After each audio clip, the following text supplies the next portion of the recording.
welcome to Served Up. This podcast is where hospitality meets leadership and where we take an honest look at the business of beverage. I'm Bridget Albert. I've spent my career building cocktail programs, mentoring rising talent, judging competitions, and advocating for women in our industry.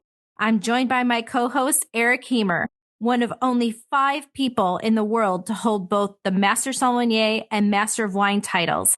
His depth of knowledge and global perspective brings tremendous insight to every conversation. This is Served Up.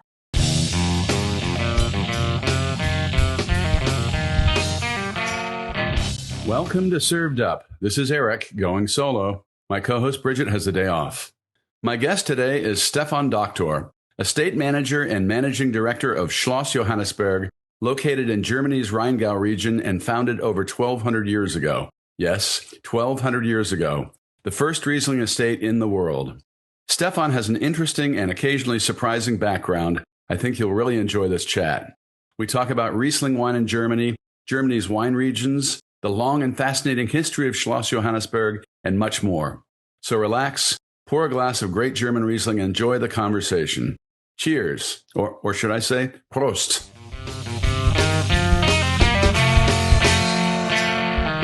Stefan, welcome to the show. Good morning. Thank you very much. Very, very pleasant to be here. Well, thank you. We're very happy to have you. And before we dive into the history and of Schloss Johannisberg, please tell us a little bit about your background and how you came to manage this venerable wine estate. Honestly, it's happened by chance. Wasn't my plan in my life. I started my career as a professional athlete.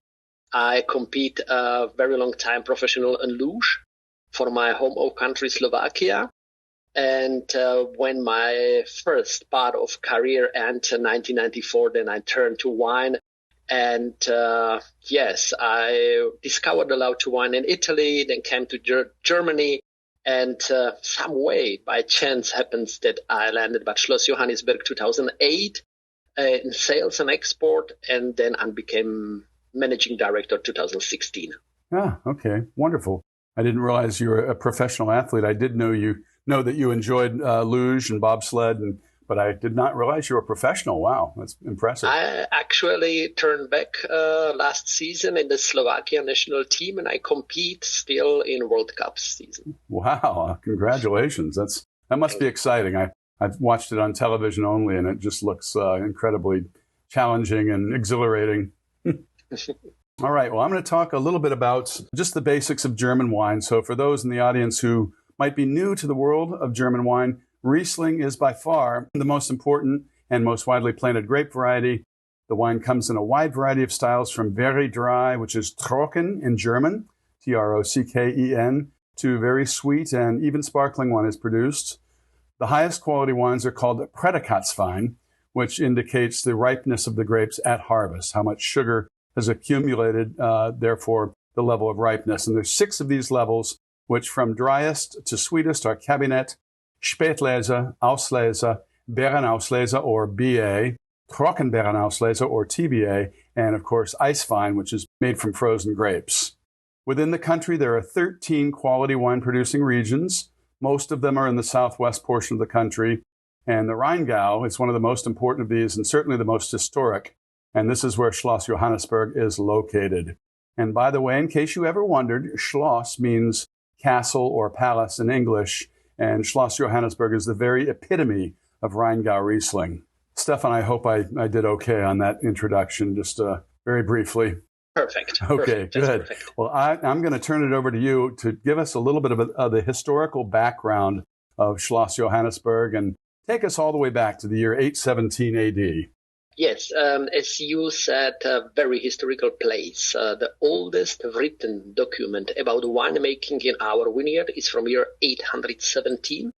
The legend says that Charlemagne, who was the French king and Roman emperor, overlooked from opposite side of Rhine River our region, and he discovered that the hill, Schloss, Johannisberg is a hill, that the snow is melting away there as a first in the whole region, and he recognized a very good place for vineyards. and he led to plant the first vineyards. And his son, Louis de Pius, was the one who bought this hill, 817, in the sales contract we own. There is written they were able to make 6,000 liter wine on those time. So we are reaching back for more as a 1,200 years of winemaking history. The first 700 years of first monastery was built on that hill in 11th century. The monastery, Benedictine monastery, stayed as a monastery until 1802. Then Napoleon came, and Johannisberg was in French hands for nearly 15 years. And when Napoleon lost his war, was Johannisberg short time owned by Austrian emperor, and he gives as a gift to one of his best politicians, Prince Metternich. And Prince Metternich ruled Schloss Johannisberg until the last princess died 2006, and in between one sold to the family Oetker, which is the current house. Very interesting history. It's amazing when we here in America hear about estates that are that old. When we think 1861, the oldest commercial winery in Napa Valley was founded, we think that's old. So 817 is amazing. And for those of you in the audience that may wonder what Johannisberg means, it means St. John's Mountain, simply. So when the monastery was founded, it was dedicated to St. John, hence Johannisberg, Johannes, John in German, St. John's Mountain. Stefan, tell us about what happened in 1775. Why are we celebrating an important anniversary at Schloss Johannisberg? Very important point of history for Schloss Johannisberg, but not only for Schloss Johannisberg, I would say for the whole category Riesling. Prior 1775 happened something very important. 1720, the Benedictines decided to replant the whole hill with just one grape variety, with Riesling.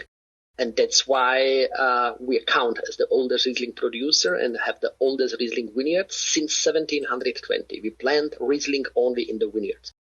And 55 years later, 1775, we discovered late harvest by chance. In those times was wine very important. The people used to drink wine for breakfast, lunch, and dinner because water was unhealthy.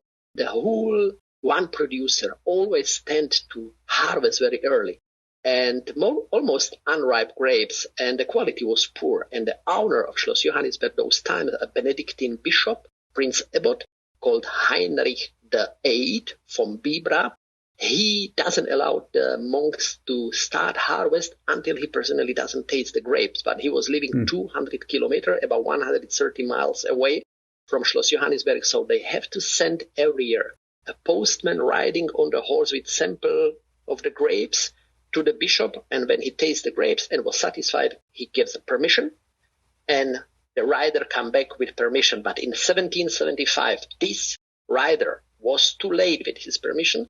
He was late by 2 weeks, so the grapes in vineyards were partially overripe and partially catched by Botrytis cinerea, noble rot, what they always try to avoid. But they have to make wine from these grapes, and when they finish the wine, they find out that was the best stuff they ever drank. And so we discovered late harvest, and that was the ground zero for Riesling as a category, because all the neighbors and other wineries learned that on Schloss Johannisberg happened something very, very special. Wow, what a happy accident that was, huh? Pretty amazing. And accidents happen every day. The thing is to learn from the good one. Of course, yeah. So after that, then, we developed the even later harvest categories of Auslese and BA and then TBA. And was that all developed at Schloss Johannisberg, or was that more or less a Rheingau circumstance? It starts for sure for Schloss Johannisberg. We know that the first Auslese, or better to say, the selection of late harvested grapes, or with really looking for some very special berries, happens then about 17 years later.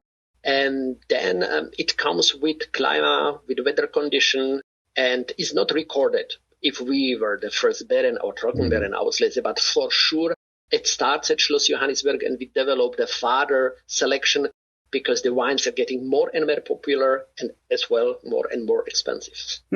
Pretty amazing. So it's safe to say that Schloss Johannisberg not only is the original Riesling estate in Germany, but also the founder or the basis to the Prädikatswein levels that we have today. That's a strong statement. So let's talk a little bit about the estate itself, Stefan, the location, the vineyard, the terroir. I've been fortunate enough to visit the estate a long time ago, prior to your arrival there in the late 1990s. But you really can't get the full picture unless you're standing there looking down over the vineyards towards the Rhine River. So please give us a little bit more background on the estate itself. Yes, it plays a crucial role for everything because the very special condition we have at Schloss Johannisberg was the true reason why we were able to discover things and develop things. So we are lying directly on the Rhine River, on the right shore of Rhine River, very close to Frankfurt, about 45 minutes driving by car from Frankfurt. The hill has an altitude between 116 and 186 meters above the sea level, so not as high, but we are lying very northern. Germany is a northern region, and we are lying so far northern that the 50-degree latitude north runs directly through our vineyards. And if you will follow 50-degree into the North America, you will land in Winnipeg in Canada, just to realize how far northern we are lying. And northern means two things. And one, cold condition, mostly cold nights. And the difference between very cold nights and very warm days is crucial. For example, this year, 2025, we get some nights in the summer when the temperature was down by about 6 degrees Celsius. And at day rise to up to 30 degrees. So the difference could be very huge. But on the other side, when you are lying so far northern, the days are during the summertime very long and the nights very short. Opposite in winter, days are very short, so there is a lot of darkness. But this plus of sunny hours we have in the northern region, that's what Riesling really need. Riesling need a lot of sunny hours. That's why the northern regions are so good product for planting this grape and cultivating this grape variety. Our hill is built by stone called quartzite, which in the origin used to be sandstone, and with millions of years pressure came a quartzite, hard stone, warm, but never so hot, comparing to slate on the Mosel. So the soil itself remained a bit cooler, like in the Mosel. And what we have on the top of this quartzite stone, there is a cover of clay. And especially Schloss Johannisberg has two kinds of clay. On the eastern side, a huge content on mangan, and paint this clay dark brown. And on the western part, huge content of iron. So the western part is red painted. So, and with this different clay and the different depth of the clay, we have kind of micro terroirs inside of one hill.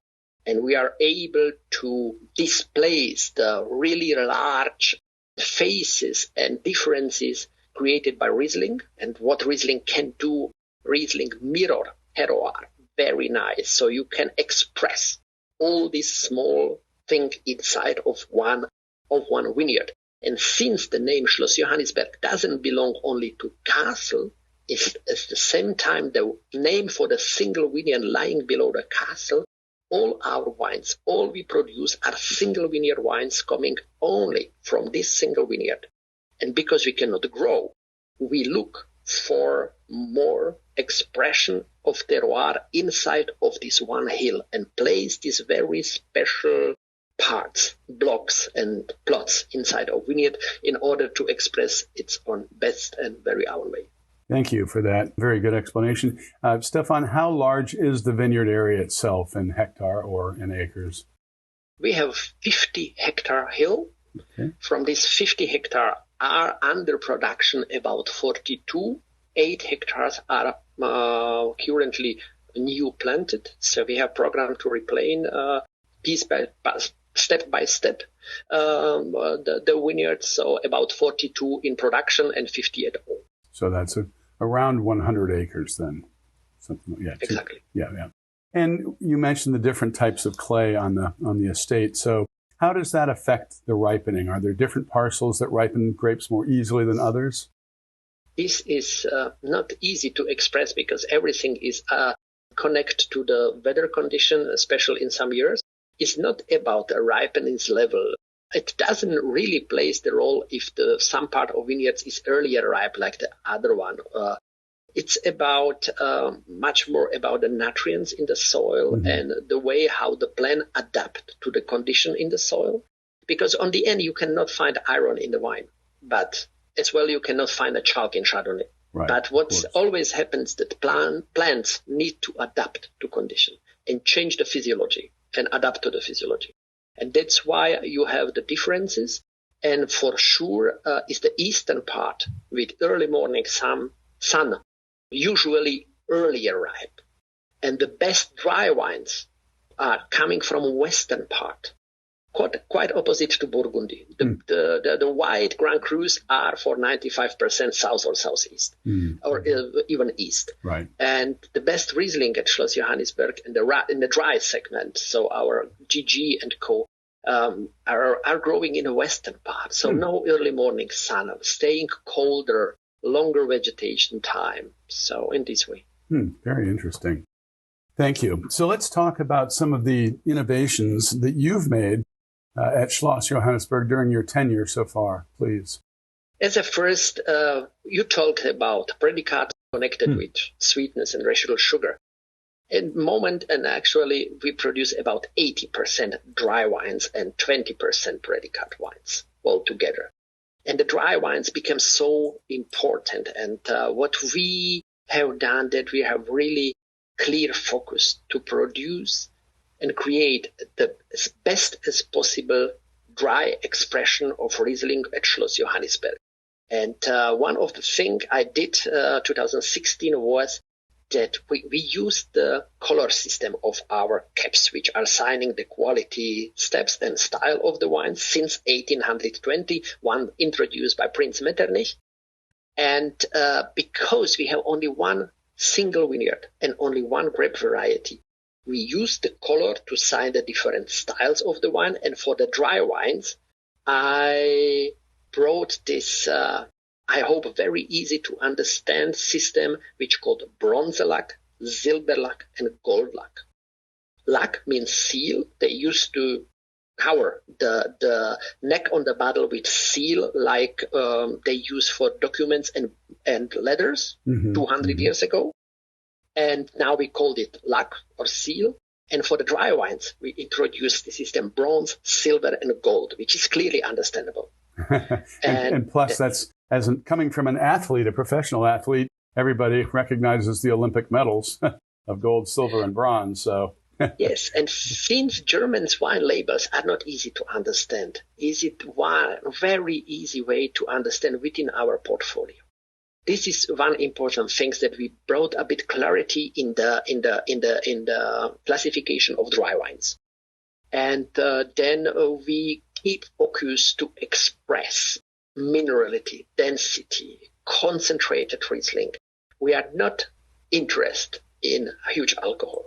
The world is run by huge alcohol. We try to stay with this moderate alcohol content. Our best dry wines are now with 12.5% volume alcohol, and the predicates wine like Spätlese only 8.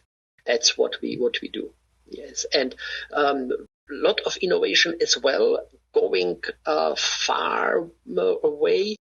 For example, we are now working hard on creation alcohol-free version of our wines, and we are quite successful. Very interesting. And some of the first alcohol-free Spätlese we introduced some months ago in the Pro wine was a huge success. And we are not yet on the end, but we are now in process when we will shortly introduce, I believe, very interesting alcohol-free version of Riesling, which are respectably good. Yeah, well, it's interesting because, as you know, certainly that NA category is growing by leaps and bounds around the world, and German Riesling is particularly suited to alcohol-removed wine because you have a little residual sugar. And that's one thing that I find lacking in many NA wines, is they're very thin on the mid-palate because they don't have alcohol.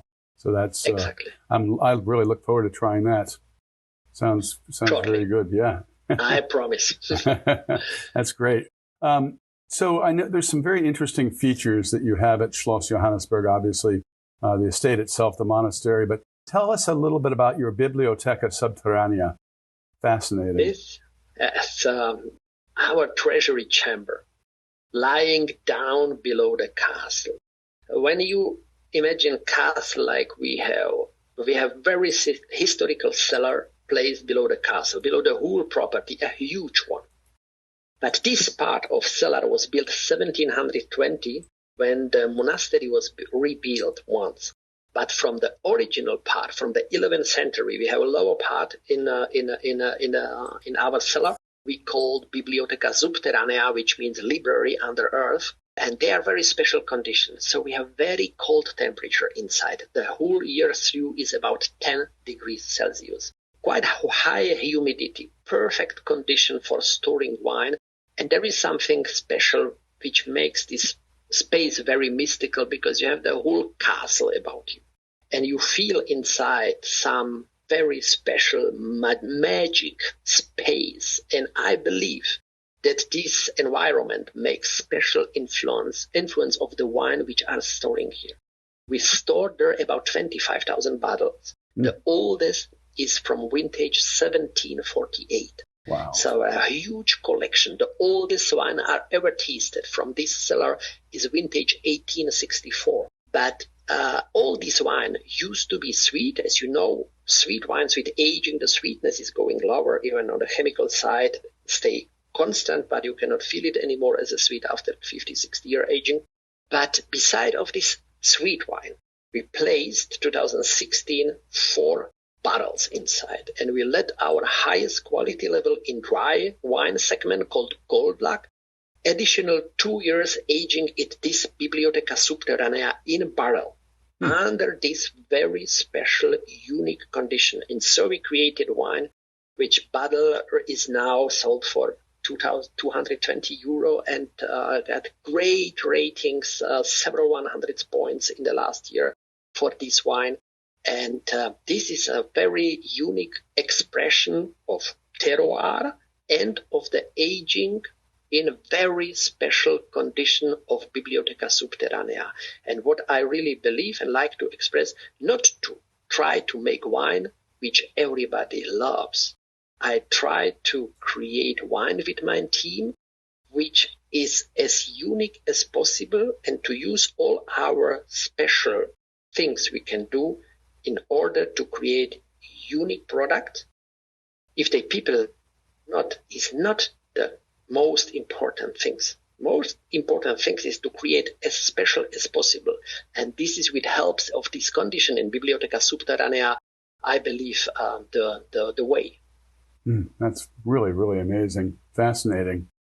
So let's switch gears here and talk a little bit about one of the big existential threats to the wine industry, and that, of course, is climate change.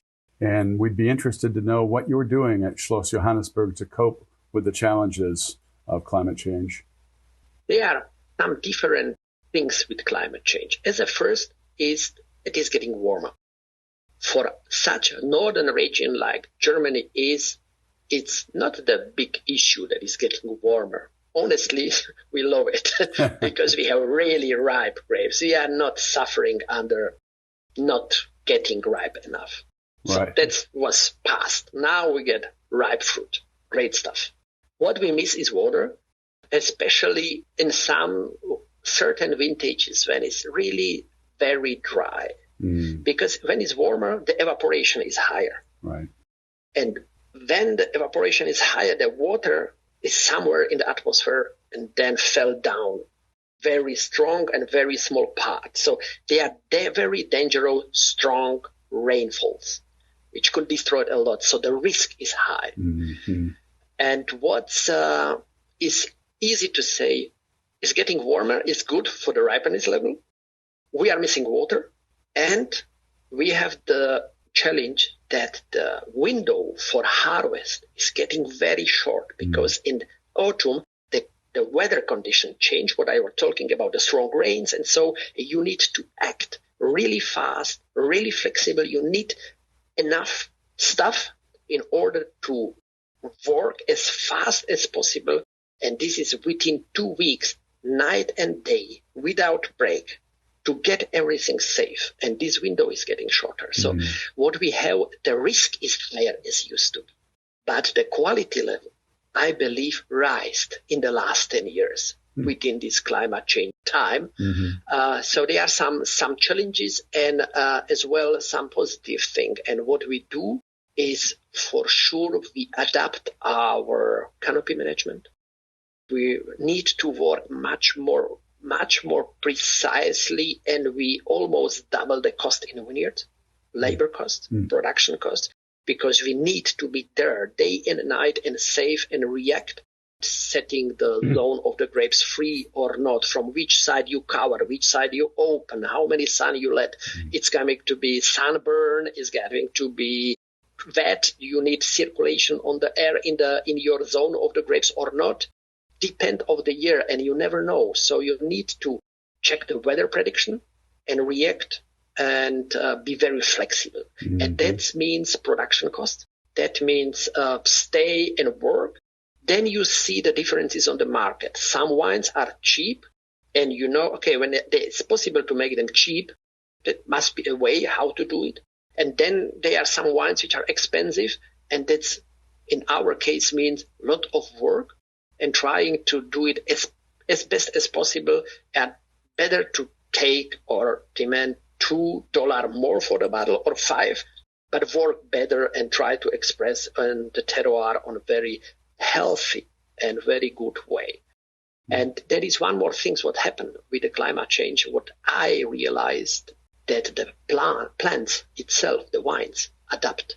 And the plant is very clever one. This is nothing like no chance to react. If you take Great Barrier Reef in Australia, is suffering, can do nothing.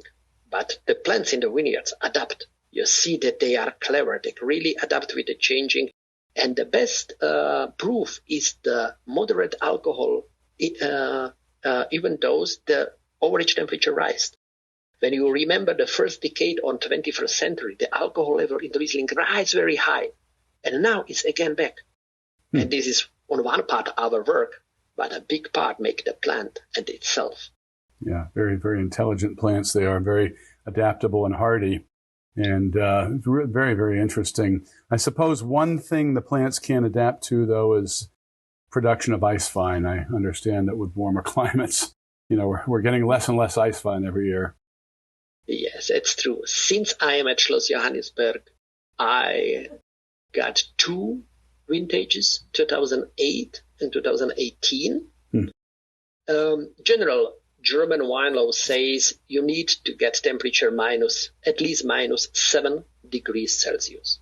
Yeah. It's definitely far too warm for Schloss Johannisberg, because what's happened in the last 50 years or 30 years, the concentration of sugar in the grapes is much higher. Right. And when the concentration of sugar is higher, you need much deeper temperature. At Schloss Johannisberg, at least minus 20 degrees Celsius for minimum 3 days in a row. Then the grapes are going frozen. Right. And the things when you harvest frozen grapes and you throw it in the bucket, it makes the sound like bang, bang, bang, like stone. They are frozen. Right. And everything what don't make this sound is not the ice wine we look for. That's why we are not doing it. Right. Only when it's great. Right. Fascinating. So it's hard to believe, but 30 minutes goes by very quickly when you're interviewing someone such as yourself, and the subject is so fascinating. So as a takeaway, what are the 3 things that you'd like our fine wine consultants to remember about Schloss Johannisberg and your wines? I would start with a very deep-rooted culture and history.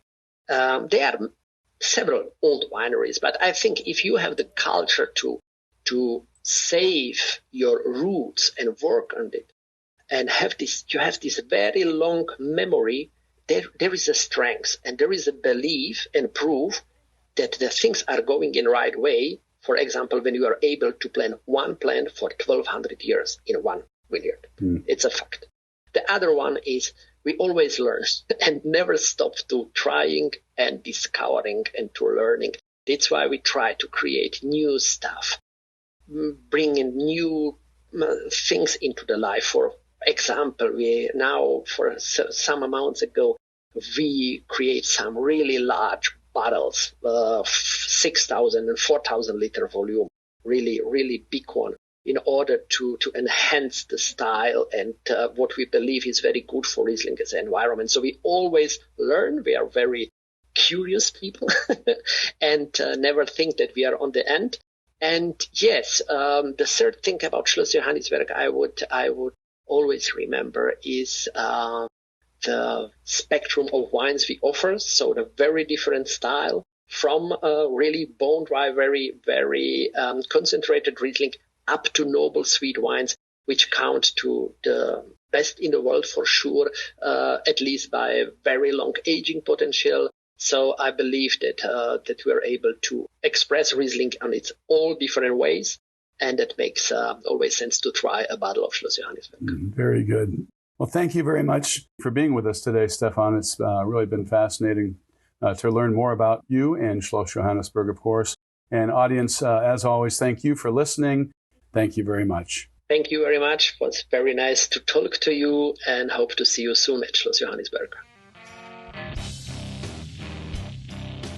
Thanks for listening. Served Up is brought to you by Southern Glazer's Wine and Spirits. Produced by Zunu.online. Music by We Killed the Lion can be found on Spotify. Make sure to subscribe to be notified of our future Served Up episodes. Cheers.